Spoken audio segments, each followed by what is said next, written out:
Good morning, Commissioner Willie.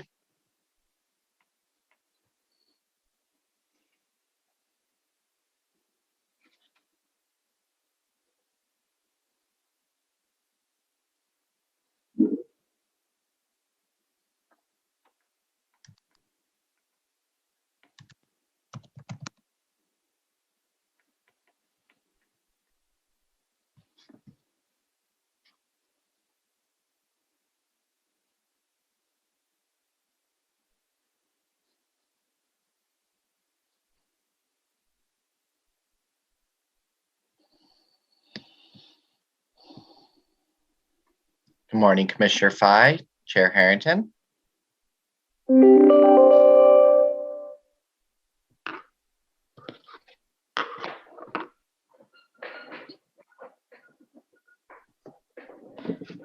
Are we ready to go?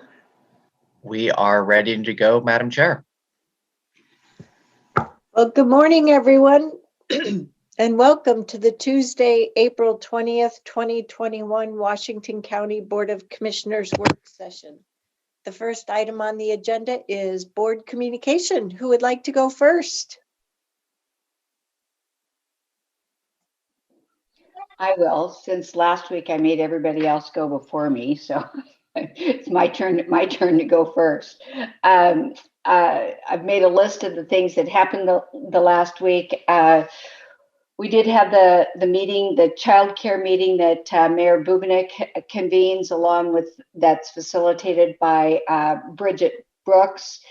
It was a good meeting. We got through the proposal that folks from Beaverton area and the ESD are looking at for a preschool type of program.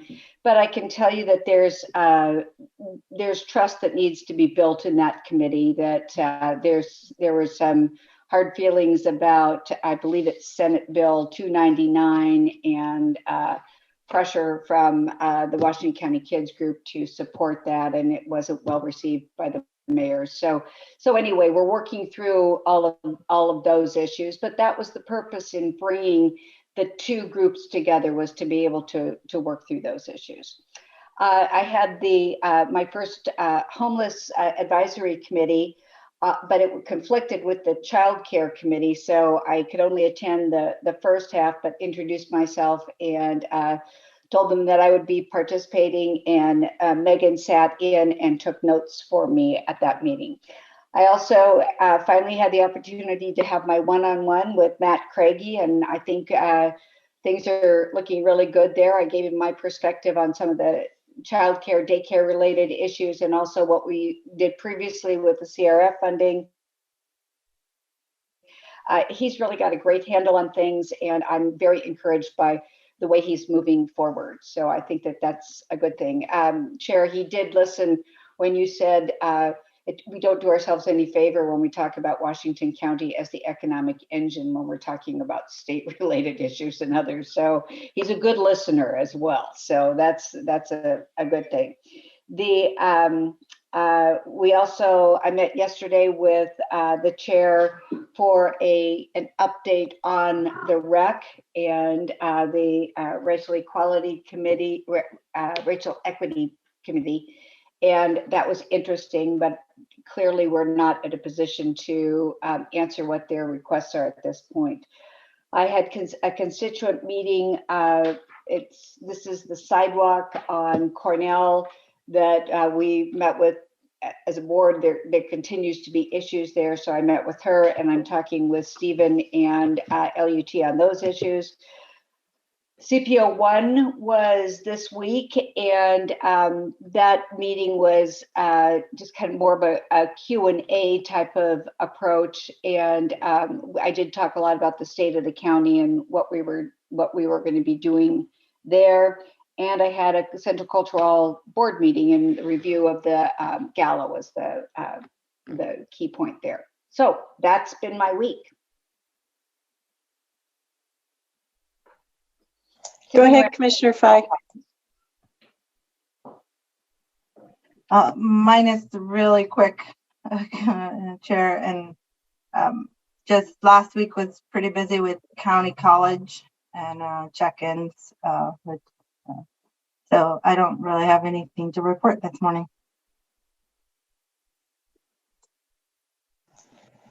Go ahead, Commissioner Riley.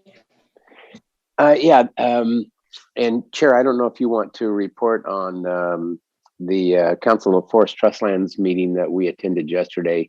Just other than the only thing I would say is that we just, as a commission, need to have a conversation with our legal counsel on that process. That was an executive session, so we can't convey the conversation that we had there, but we will need to, I see Brad shaking his head, so we'll need to follow up with that and bring the commissioners up to speed on what that conversation looks like.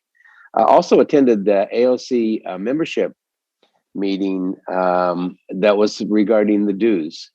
And again, Chair, I don't know if you're going to share some of that information with the commission, but it was an interesting conversation about how they have restructured their dues formula. And it's a three-pronged approach. And I've got some information. I printed a couple of pages off. I could certainly share that at a different time with the commission so they can see what that is. I didn't have anything really to compare it to, so I need to reach out to Jack as well and get some comparisons in that. But it was a good conversation.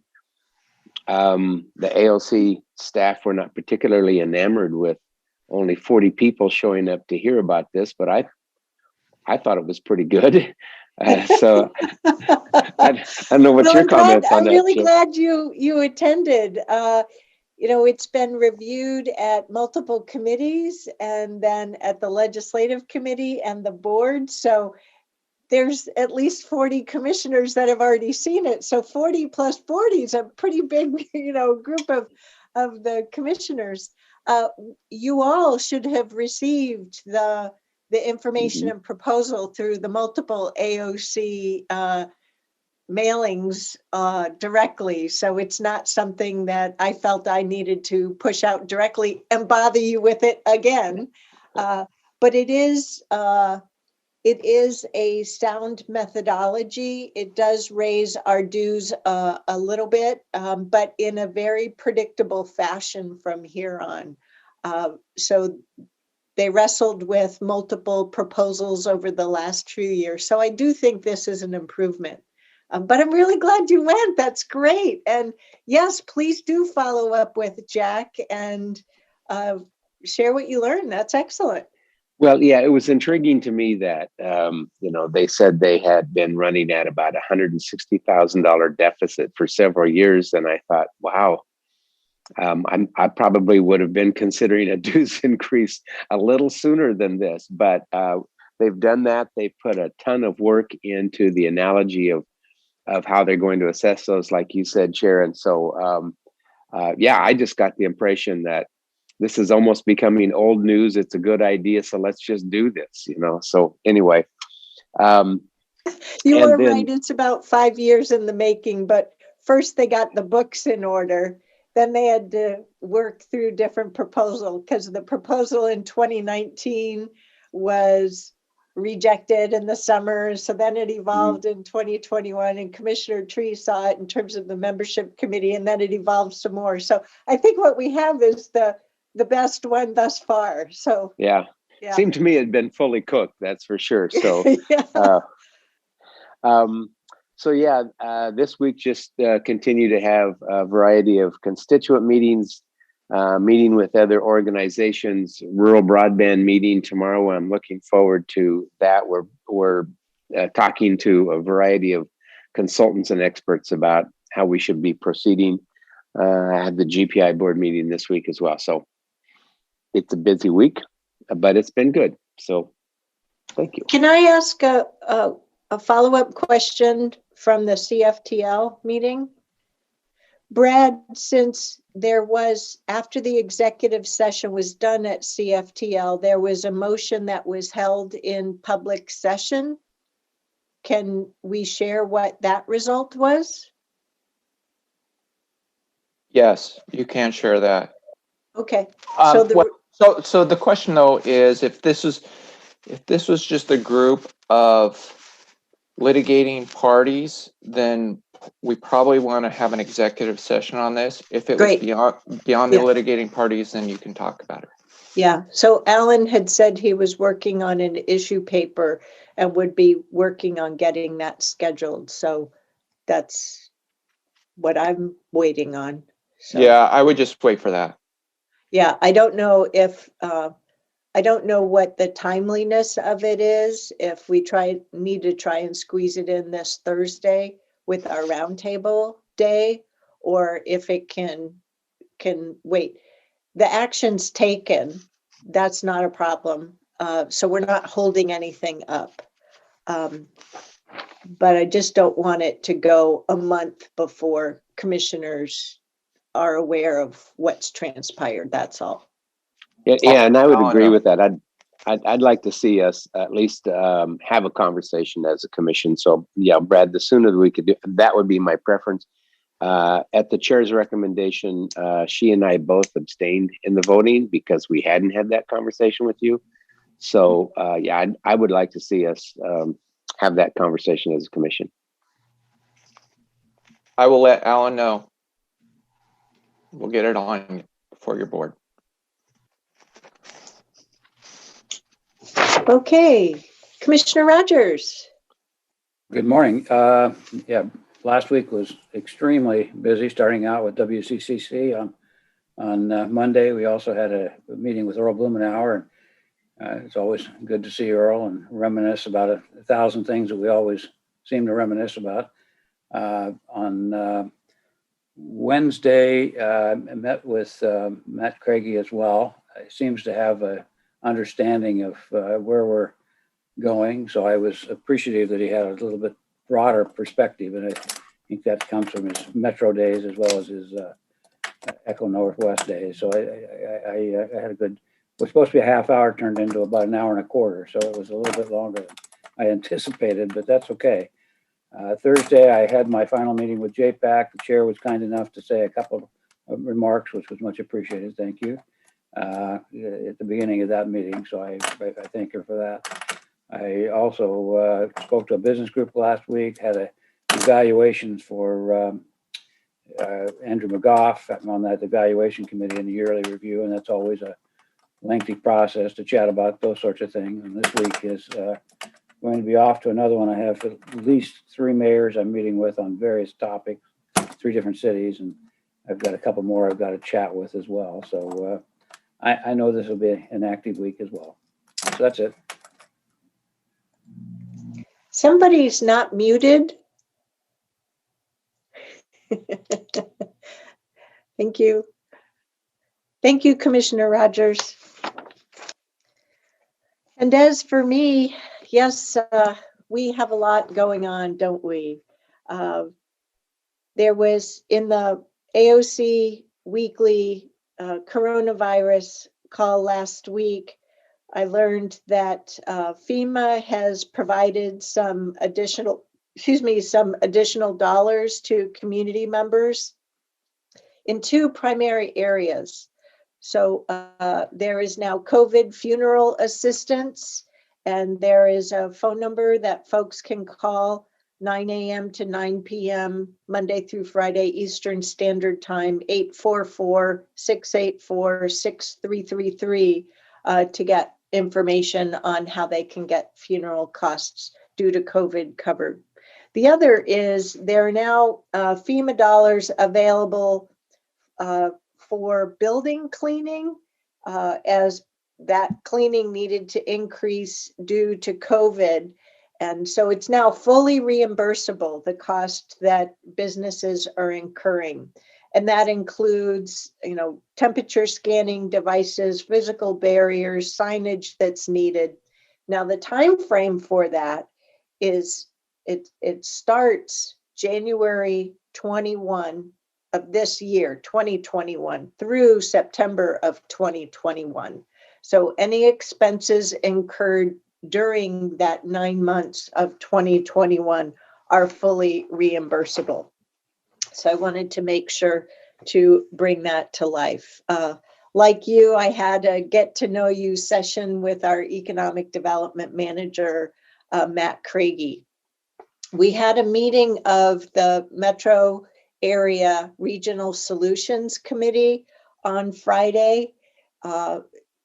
to just go over some information. And then towards the latter part of the meeting, staff proposed a letter to us with regard to the American Rescue Plan from the governor, or to the governor. And the letter proposed using various metrics to describe the portion of the state population that the 3-county area provides, the really highlighting racial equity, that 52% of the people of color in the state live within our 3 counties, the impact of COVID on the economy and on incomes from this area.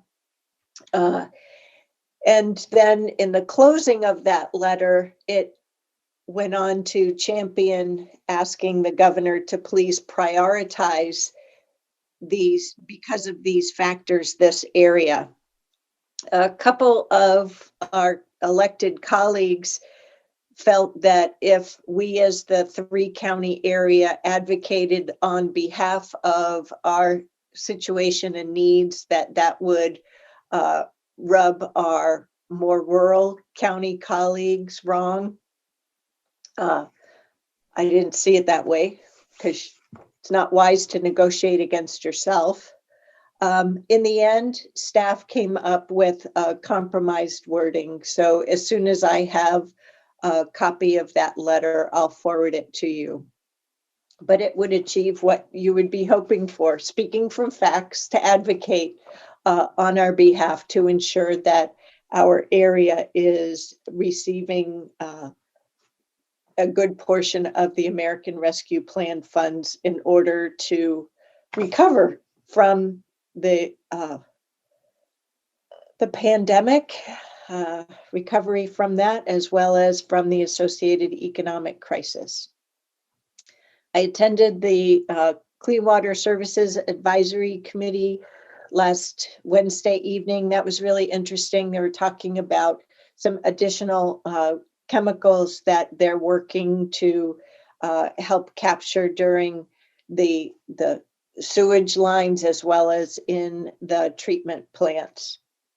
Had a good meeting with our supportive housing services team, planning for the Metro SHS Oversight Committee on Monday of next week.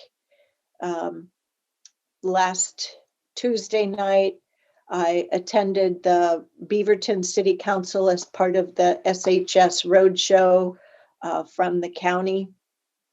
So it was all in all, once again, another busy week. And this week hasn't slowed down. Last night, we participated in the State of the County event. Thank you. The content was really excellent. The production got a little complicated, I think, so we'll need to look at how we can simplify that. And then in the latter days of last week, there was an effort by various Latina, Latino, Latinx healthcare providers, as well as CBOs, to convene with the governor to talk about vaccinations. And so Ms. Angie and Marnie Kyle dialed in, going back to the old phone meeting days, participated in that video meeting while we were gathering for State of the County. And then I joined them for just a latter portion of that. And I'll leave it to Ms. Angie to speak about that result. Coming up this week, I'll be talking to the Committee for Community Involvement. Got the Fairgrounds Advisory Committee meeting.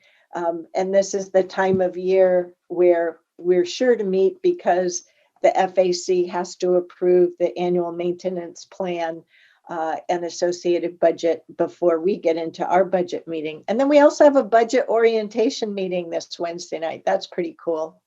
I'm looking forward to our roundtable this Thursday, and then I'm taking a long weekend this weekend. And then I can't believe it. It's the month of May next week. It's like, whew, time is flying. So no rest for the weary. We've got a lot going on. So, a lot of good work. Yes, Ms. Treese, Commissioner Treese.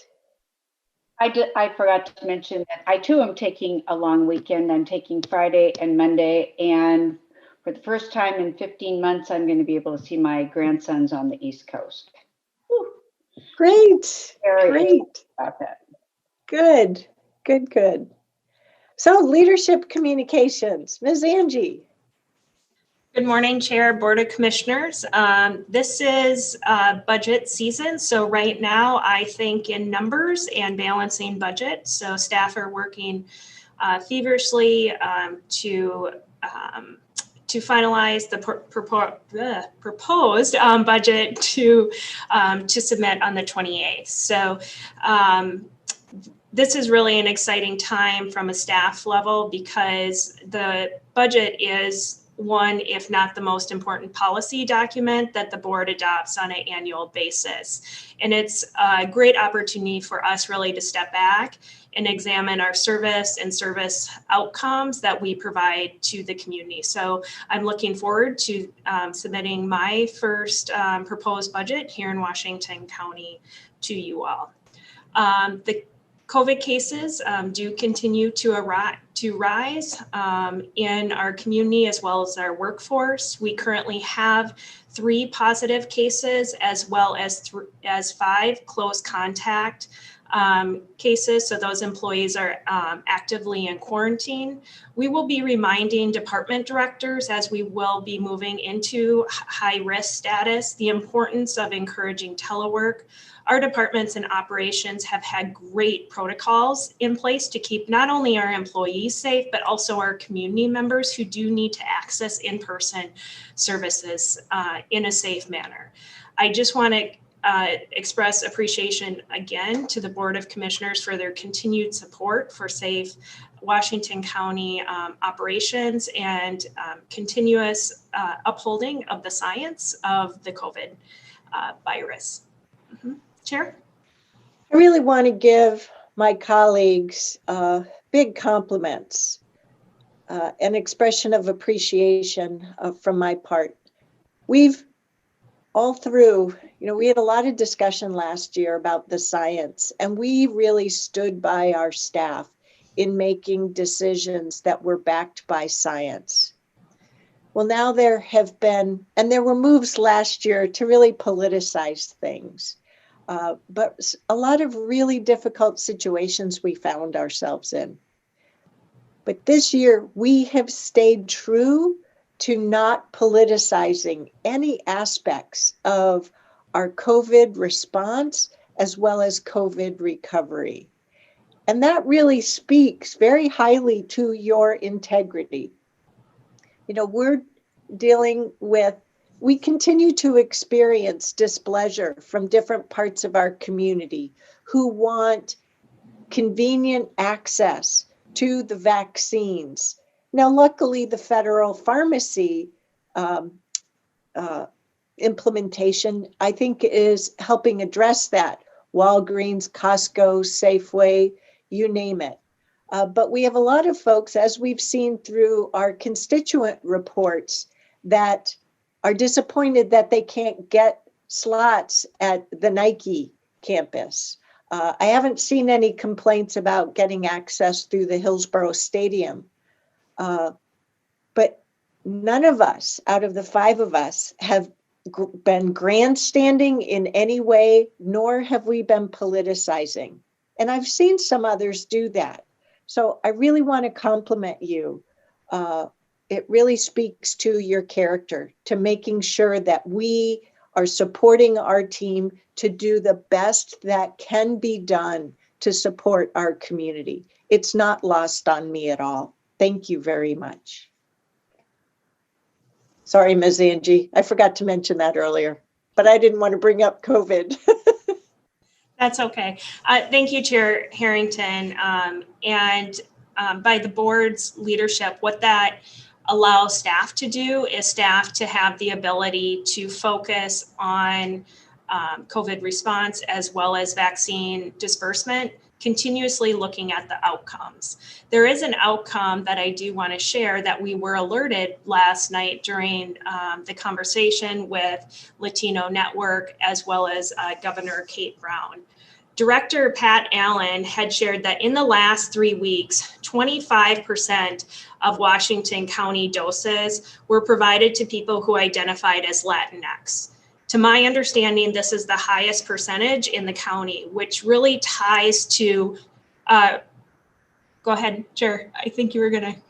Wasn't that the highest in the state? Oh, sorry, I said county, yes, in the state. Thank you for catching me on that slip.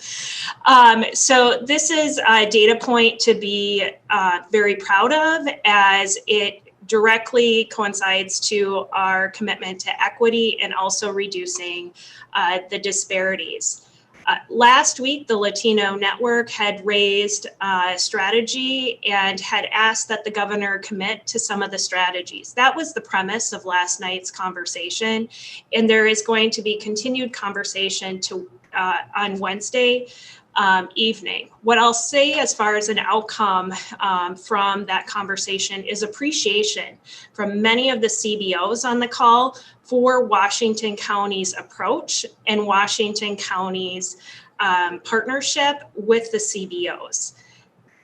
At the end of the day, the challenge we're faced with is vaccine availability to be able to disperse to our community in any way. So that's at the crux of the conversation. Also embedded within the Latino Network request, I think, are ways that the state requests of the state to examine how they're setting up mass vaccine sites and really lift up the good work we've been doing here in Washington County of creating culturally specific sites, as well as ensuring that there is language translation available, not only in communication materials, but also at various vaccine sites. I do want to let you know I did receive another data point this morning at 8:30 relative to the state of the county. As of 8:30 this morning, we have received 177 views on YouTube. So that's a good viewership of state of the county. And that concludes my weekly report. I forgot to check last night how many viewers there were on Zoom. Commissioner Treese? I asked Philip afterwards, and there was about 30 to 40 viewers, but I didn't hear, Tanya, how many you said had viewed. Was it 107 or 170? 177, 177, as of 8:30 this morning.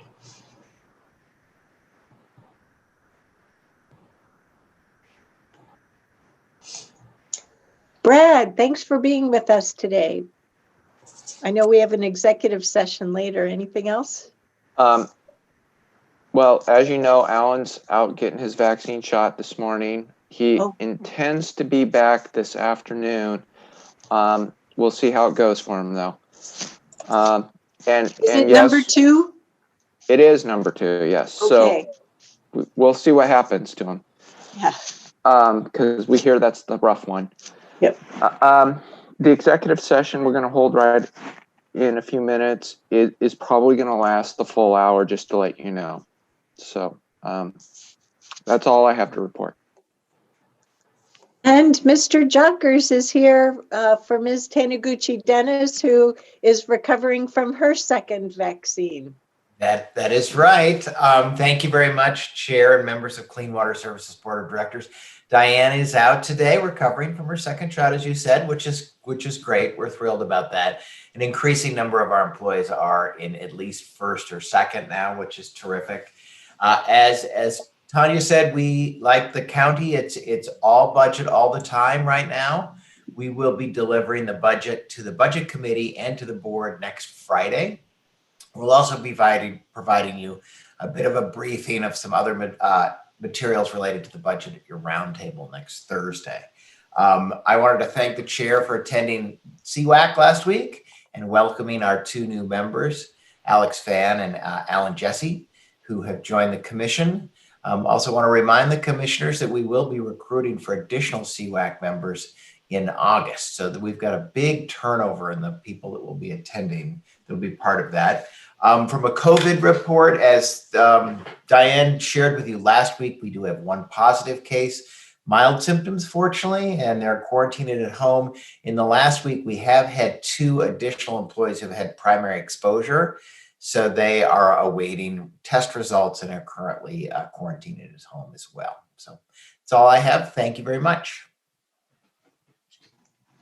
And I think we can all relate to what our employees from both agencies are dealing with. Folks are tired of having to make restrictions and wearing masks the whole time they're at work and around others. But it really does make a difference, everyone. Please hang in there. As Dr. Seidlinger, our state epidemiologist, has been telling us, we're close, but we're not quite at that finish line yet. So please persevere. So, all righty. Is there anything else before we move on with the work session? Any last comments? Nope. Seeing none, then, do we have a motion to move into executive session pursuant to ORS 192.660 sub 2 sub H regarding the legal rights and duties of a public body regarding current or likely to be filed litigation? Do we have a motion? Motion from Commissioner Rogers, seconded by Commissioner Willie. All those in favor, please vote by saying aye or raise your hand. Thank you. Any opposed? The motion carries unanimously 5-0. So we'll all go find that other Zoom link. Yes, thank you, Madam Chair. This is the Microsoft Teams link that is in your calendar.